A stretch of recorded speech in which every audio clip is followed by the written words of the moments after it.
अब आज किसी को ये पता लग गया कि आपके कैंसर है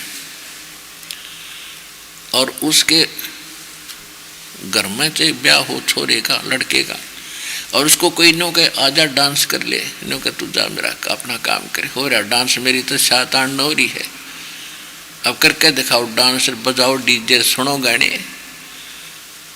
तो पुण्यात्माओं संत पहले ही सतर्क होते हैं, इसलिए वो बकवाद अच्छी नहीं लगती उन्हें। अपना भजन करते हैं, कोई बाढ़ में कुआं पड़ो, पढ़ते रहो, बजाएं जाओ डीजे। अपना जाना भी वैसे तो वहाँ से टलो, और जाना भी पड़ जाता अपना फॉर्मेलिटी करके कोण में बैठ जा अपनी माला लेके, और वो करते रहे जो तुमने करना फंड। तो पुण्यात्माओं आम संसार तन्यू कहेगा भाई तू ऐसा के मायूसा रहता है, तेरा के बिजली गिर गई, ऐसा के नुकसान हो रहा है, तू नाचता गाता कोई ना। तो उसके लिए माथा नहीं मारा है, घड़ा नहीं बोला है। कहते हैं साकट और सवान को उल्ट जवाब नहीं दे। उसने न्यू कह दिया भाई मेरी कोई ना रुचि, मेरी इच्छा नहीं बनती, बात खत्म हुई। समाज कहता रहेगा, जब उनके साथ बनेगी जब पता लगेगा। उनके साथ तो दुर्घटना होगी जब डरेंगे, हम पहले डर जाते हैं। तो समझदार वही होता जो पहले डरे। ये कोई चोरी करने चला है और उसने कोई समझाओ बेटा अच्छी बात नहीं, चोरी करेगा पकड़ा जाएगा, पुलिस पीटेगी, तेरा काला मुंह करेंगे, जेल में डाला जाएगा, और वो नो को देखी जाएगी। और कोई बुद्धिमान है वो डर गया उन बातों से, वो डर गया तो उसको बच गया बीमार उस दुख से। अन्यों को देखी जाएगी, जो नहीं डरा तो उसके लिए तो बना ही बनेगी। तो हम समझा दिए भगवान ने, तो हम डर गए, ये काम नहीं करेंगे। और जो नहीं डरते चोरी करने गए तो पकड़े भी जाएंगे एक दिन। फिर सारे वो काम होंगे जो पहले बताए गए थे, उसका जूते भी लगेंगे, काला मुंह भी करेंगे और जेल में भी डाला जाएगा। एक संत थे, वो प्रसिद्ध संत थे, और उनके बारे में ये कहा जाता था कि वो जो बता देते हैं वो सारी सत्य होती है।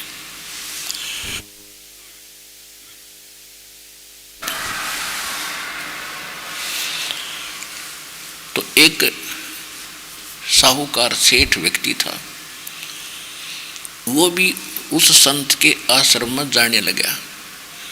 पैसे वाले व्यक्ति जो होते हैं, वैसे प्रेरणा तो परमात्मा की सभी आत्माओं को है कि भक्ति वो करे बिना रह नहीं सकती, लेकिन निर्धन और दुखी वो सच्चे दिल तो भक्ति करता है।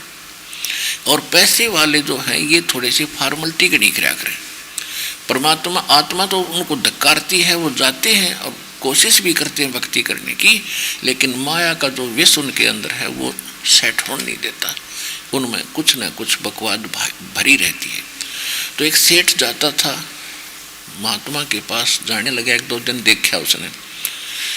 और महात्मा के पास क्या था कि दूध के पतीले भरे और फलों की टोकरी भरी, सेब संतरे अंगूरों की न्यारी न्यारी जो श्रद्धालु जाते थे वो चढ़ाते थे।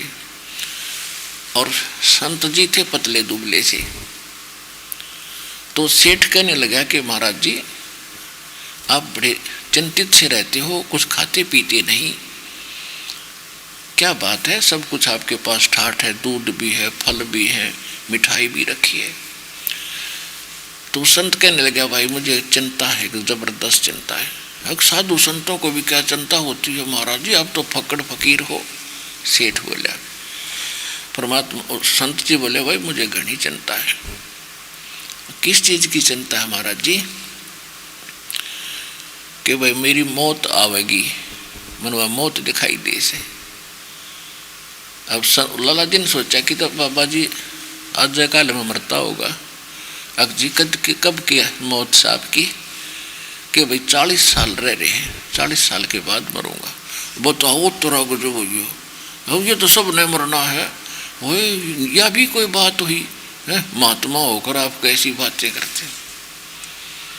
अब संत जी के बोला उस मूर्खते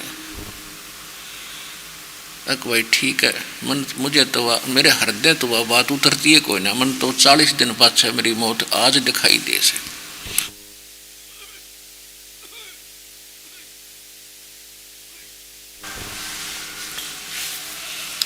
अब लाला जी तो रोज आवे, रोज नहीं होगा, खा लो महाराज जी खा लो, ओ ये तो सबने मरना है। अब उस संत जी का सेवक था राजा उसी नगरी का। उस संत ने कहा कि ऐसे एक सेठ है, उसको सजा सुना दे फांसी की, और दिन दर दे 1 महीने का, और जहां उसको बंद करे उसको, उसके पास फल फ्रूट दूध सारा कुछ होना चाहिए। अच्छा जी। राजा ने भेजे सिपाही पकड़ लिया लाला जी को और सजा सुना दी, भाई तूने कत्ल कराया है एक आदमी का और तेरी सजाए मौत है, 1 महीने के बाद तेने फांसी देंगे। बंद कर दिया कमरे में, और रोजाना 5 किलो दूध और फल फ्रूटों की टोकरी नारी नारी भरते हैं उसके द्वारा, दर देख के किलो 2-2 किलो। अब 15-20 दिन के बाद वो बाबा जी गए, संत जी गए उस जेल में ऐसे घूमने फिरन खातिर। उस कोठड़ी में उस लाला जी ने देखा कि महाराज जी प्रणाम प्रणाम। महाराज जी को पता ही था, वो जो उनकी करीब ही खेल था सारा। वो तो बाटे देखे थे, कहाँ से बोल लेगा लाला जी। उन्होंने देखा, कौन है भाई तू? अक जी पछाड़ा नहीं है कि ना भाई, मेरा तो नहीं आया ध्यान में कि मैं हूँ फलाना फलाना सेठ है। वो लाला जी वहाँ आया करता आपके पास है। बोला तू इतना कमज़ोर कैसे हो गया? महाराज जी मेरी फांसी की सजा सुनाई थी यार, 14 ने टूटूंगा, 14 ने। अच्छा अभी तो काफ़ी दिन है भाई, क्यों चिंता कर रहा है? और तुम फल फल ना खाता कितने देर, तो बहुत कमज़ोर हो गया है। कति मुँह की तरफ ही ना करे जंदे, 14 दिखा 14 से।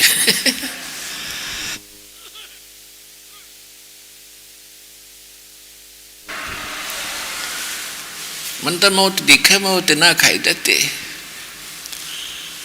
तो सेठ ने कहा, संत ने कहा, लाला जी जिस प्रकार तने आज 14 दिखा है ना, अभी तो 10 दिन पड़े हैं 14 के, चौथे हुई है, तो मन ने वो 40 दिन न्यों दिखे हैं बेटा। थारी अकल गाम जारी है और मेरी दुरुस्त है, मन वो 40 दिन दिखे। इसलिए मैं अपनी भक्ति करता हूँ, बकवादों से डर के रहता हूँ, बच के रहता हूँ। एक दिन संसार छोड़ कर जाना है। अब खा लेना तुझे सेब संतरे और पी दूध छक्के। ने बोला जी गलती बन गई बेटा, न्यू दिखा करे मौत। वह तो औपचारिकता करो थे तुम, एक दिन सब मरना है, फिर मर जानी सब मरना है। यह मैंने बचा दो मारू। न्यू पता था कि बाबा जी इस संत के मित्र हैं खास राजा। हे महाराज मेरी जान बचा दो, आपकी सदा भक्ति करूँगा। भक्ति करेगा तो अपने लिए करेगा, मेरे पहचान के करेगा, पर तेरी छुट्टी करवा देता हूँ। राजा से कहा बुलाओ भाई राजा को। राजा से कहा राजा छोड़ दे, तो बहुत भला भगत आदमी है, आपने गलत फहमी में इसकी सजा कर दी, भाई बरी कर दिया, जा भाग जा। तो पुण्यात्माओं नो दिखा करे मौत। इन बकवादा से बात नहीं बनेगी, सब ने मरना है। जब मरण का टाइम आओगा जो पता चला करे, या किसी चीज़ से मौत। तो संत साधु भक्त इसको पहले याद रखें और अपने बुरे कर्मा तो बच्चे कुछ दिन का टाइम अपना सुथरी तरह पास करें। आप भी जीवें और ने भी जीण दे, पाप के भाग्य नहीं बना करते।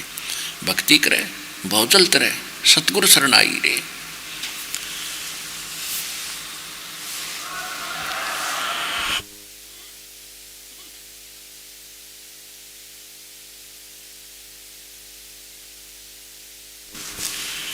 अगम निगम को खोज ले और बुद्धि विवेक विचारे, उदय अस्त का राज मिले है तो बिन नाम बिगारे।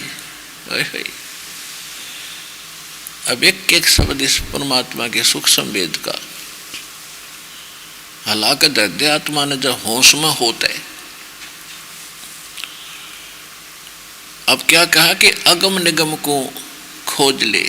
अगम माने आगे की, निगम माने व्यवस्था। आगे तेरे साथ के बनेगी, आगे भी इसके बाद कुछ वस्तु है, कोई चीज है।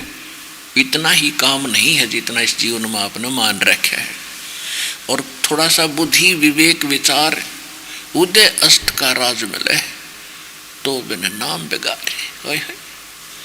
बिगार की परिभाषा बता दूं, क्योंकि नए बच्चों को ना पता होगा। पहले बिगार होती थी बेमतलब डले ढोना, घर तक पैसे अपने जेब तक खर्चा हो और प्रयोग कोई और करे उसने। प्रारंभ में ये 3 व्हीलर चले थे बड़े वाले, और हमारे गांव से एक दूसरे मेन बस स्टैंड तक वो 2 चला करते। उनमें से एक दिन नहीं आया तो दूसरे ने पूछा, भाई कल क्यों ना आया, क्या बात थी? उसने बताया, कल मैं बिगार में फंस गया।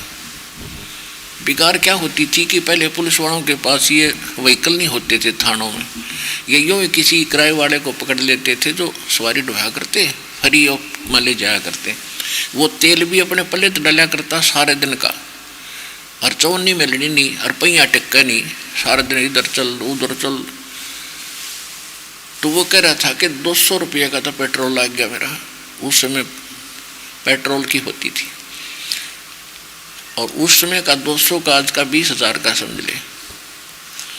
यानी शाम ने पकड़ लिया था, अगली सुबह 4 बजे छोड़ा रात ने, सारी रात सारा दिन, और अगले शाम ने छोड़ा मेरे को। और 200 रुपये का अपनी जेब से तो पेट्रोल लग गया, पल्ले खाना खाया, और इतना सफ़र सारा दिन चलता रहा। तो चलता दिखा था जब तक नो दिखा दूसरा न कोई तो खूब कमाई करता होगा, इसका पहिया नहीं टेक रहा, और वो ढो रहा था बेकार, पैसे भी करते खर्च कर रहा था, पेट्रोल भी आप डलवा था, और टायर भी घिसावा था, और शाम ने खाली घर आ गया, कुछ पैसा मिला। इसको कहते हैं बेगार। तो यहाँ बताया कि उदय अस्त का राज मिला है। उदय अस्त माने जहाँ से सूर्य उदय होता है और जहाँ छिपता है, यानी पूरी पृथ्वी का भी तुम्हें राज मिल जाए। और यदि आप भक्ति नहीं कर रहे हो तो आप बेगार कर रहे हो, बेगार। और हमने राजा ऐसा लगा कि तो जमा करती लूट रहा होगा, नहीं, हमारी बुद्धि ये उल्टी फिट कर रखी थी काल दे, हमने बुद्धि उल्टी फिट हो रही थी हमारी, हमें ज्ञान ही नहीं था। अब राजा पिछले जन्म का पुण्यकर्मी प्राणी ही बनता है, और पिछले जन्मों की बैटरी चार्ज थी, पुण्य संग्रहित थे उसके। अब चार्जर है नहीं, तो इन्वर्टर की बैटरी जब तक चार्ज है पहले की, तो वो इन्वर्टर पर लाओ चाहे मत लाओ, यानी नहीं लग रही है तो भी चलेगी, और इन्वर्टर लग रहा है तो गेल चार्ज होती रहती है। इन्वर्टर पर नहीं लगी है, या इन्वर्टर ऐसे पॉइंट में लग रहा है जिसमें बिजली नहीं है, तो वो भी व्यर्थ है। तो जो संत अधूरे हैं, जो कम संत नहीं हैं, जिनके पास अधिकार नहीं है नाम देने का, उनसे कोई नाम भी ले रहा है तो वो सोच रहा है मैं चार्जर लगा रहा हूँ, तो वो चार्जर ऐसे पॉइंट में लगा रहा है जिसमें लाइट है ही नहीं। और जिन्होंने लगा ही नहीं रखा, बैटरी उनकी पहले की चार्जड है, और उनकी बैटरी सारे काम कर रही है जब तक वह डिस्चार्ज नहीं होगी उसकी अक्षमता जितने समय की है। तो इसी प्रकार ये राजा और उच्च अधिकारी जितने भी बने हैं, पैसे वाले सेठ बने हैं, ये पहले जन्म के अपनी बैटरी चार्ज किए हुए हैं। अब इनके पास चार्जर नहीं है। अगर चार्जर है इस विश्व में तो सतलोक आश्रम बरवाला जिला हिसार में है, ना कि तो चार्जर नहीं है। और इसके अतिरिक्त तो भक्ति नहीं करते, और अच्छे आज भी सुखी दिखाई देते हैं। मंत्री प्रधानमंत्री बन रहे हैं, मुख्यमंत्री बने हुए हैं, बड़े बड़े IAS IPS बने हुए हैं, जज बने हुए हैं, सेठ बने हुए हैं। तो ये पिछले जन्म की बैटरी चार्ज करके उसको प्रयोग कर रहे हैं, और जिस दिन यह बैटरी डिस्चार्ज होगी, आगे चार्जर इनके पास है नहीं तो साफ दिखाई देता है। जो यहाँ नहीं आए हैं उनके पास चार्जर नहीं है, तो उनके साथ क्या बनेगी? अब जैसे राजा दिखाई देता आपको, बड़ी चहल पहल, हर बड़ी जय जयकार हो रही है, बड़े अधिकारी सेना उसके हुक्म में चल रही है, और खूब ठाठ बाट हैं, खूब में खाओ कुछ पियो, कैसे मस्ती से रहो, गुटी सूटी लगाओ, तो उसकी खूब तूती बोल रही है। अब जब जैसे वो 3 व्हीलर वाला खूब चलता दिखा था ना, खुखाट ठा रहा था, इधर चल उधर चल, तो आम व्यक्ति तनो सोचेगा आज तो यो घड़िया कमाई कर कैसे आमना होगा, और वो अपने पल्ले पैसे ला रहा था, तेल के भी और खाने के भी, तो वो बेगार करे था। और औरों की दृष्टि में नहीं था जैसे घड़ी कमाई कर रहा बहुत बड़ा, इसका आज अच्छा कोई दाव लग गया, बड़े सफर में जा रहा है। तो इसी प्रकार वो राजा हमने तो यूँ दिखा है किसी बड़े ठाठ हैं, पर वो तो बेगार ढूंढ लग रहा है, बेगार अपने पल्ले तो अपने पुनों का नाश कर रहा है। और अगले जब इसकी मृत्यु होगी, जब पता चलेगा अगले जन्म में गधे की योनि में होगा। तो यहाँ परमात्मा याद दिलाते हैं,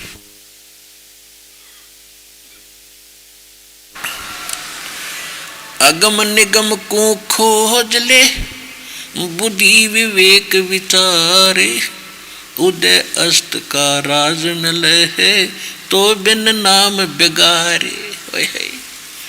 अब देखो राज भी करो, मान ले कोई ऐसा संस्कार है तो राज भगवान का दास बन कर करे, और ये भगवान के बच्चे जनता उसके बाप के हैं, ये राजा के, उन्हें तंग करे, उनसे लूटे खसोटे खुद ठाठ करे, वो तो पाप का भागी होता है। जो अच्छे धार्मिक राजा होते थे वो जनता को दुखी नहीं करते थे। हमें बहुत से इतिहास मिलते हैं, उदाहरण मिलते हैं, जैसे रामचंद्र जी अयोध्या के राजा थे, और वो किसी के साथ कोई घटना घट जाती थी उसकी नगरी में, कोई उसके उनके पास कोई ऐसा मुकदमा आ जाता था तो किसी पर विश्वास नहीं वो स्वयं करते थे, वो स्वयं जांच करते थे, अपने खुफिया विभाग को भेजते थे, फिर आप भी जाते थे गुप्त रूप में।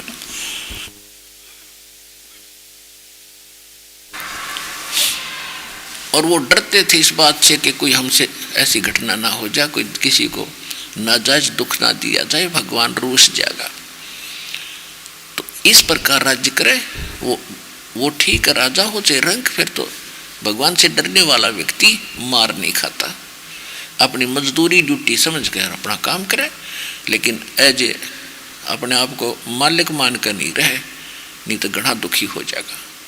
आज तो ठाठ मान रहा, कल गधा बनेगा, कुत्ता बनेगा, गली में बैठेगा, सिर में कीड़े पड़ेंगे, वो जितने किए कर्म उसने भोगने पड़ेंगे। और भगवान से डरने वाला व्यक्ति गलती नहीं करा करे, उसको साफ दिखाई देगा, सभी कर्म दिखाई देते हैं।